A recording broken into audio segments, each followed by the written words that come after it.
അനേകം ആളുകൾ യഹോവയാം ദൈവത്തെ ക്രൂരനും പ്രതികാരദാഹിയുമായ ഒരു ദൈവമായി കാണുന്നു.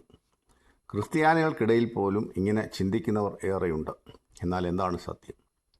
പുതിയ നിയമത്തിലെ യേശു വ്യത്യസ്ത സ്വഭാവമുള്ള ദൈവമാണെന്ന് അവർ കരുതുന്നു. എന്നാൽ കാരുണ്യവാനായ ദൈവത്തെ ഭീകരരൂപിയായി ചിത്രീകരിക്കാൻ ഇവർ ശ്രമിക്കുന്നു. യഹോവയായ ദൈവത്തിൽ നിന്നും വ്യത്യസ്തനാണ് പുതിയ നിയമത്തിലെ ദൈവം എന്നിവർ കരുതുന്നു. ഇത് യഥാർത്ഥമല്ല. ഭക്തനായ ദാവീദ് രാജാവ് 103-ാം സങ്കീർത്തനത്തിൽ യഹോവ കരുണയും കൃപയും നിറഞ്ഞവനാകുന്നു, ദീർഘക്ഷമയും മഹാദയും ഉള്ളവൻ തന്നെ. അവൻ എല്ലായ്പ്പോഴും ഭത്സിക്കുകയില്ല, എന്നേക്കും കോപം സംഗ്രഹിക്കുകയുമില്ല.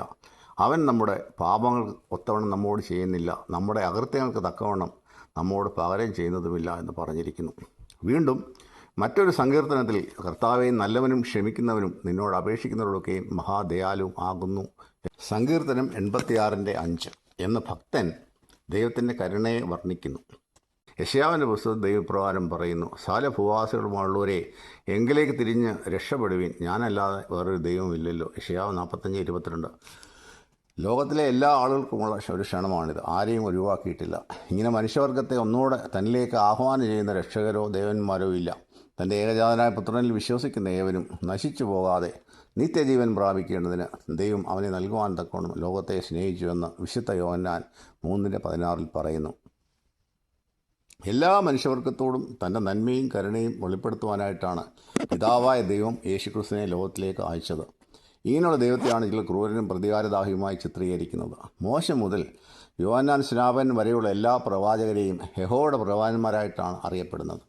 പ്രവാചകന്മാരെ ഒന്നൊന്നായി അയച്ചതിന് ശേഷം ഒടുവിലായി ദൈവം മശിഹായ ലോകത്തിലേക്ക് അയച്ചു. മശിഹ വന്നപ്പോൾ താൻ വന്നിരിക്കുന്നത് മുൻപ് പ്രവാചകന്മാർ പറഞ്ഞതെല്ലാം നിറവേറ്റുവാനായിട്ടാണ് എന്ന് പറഞ്ഞു.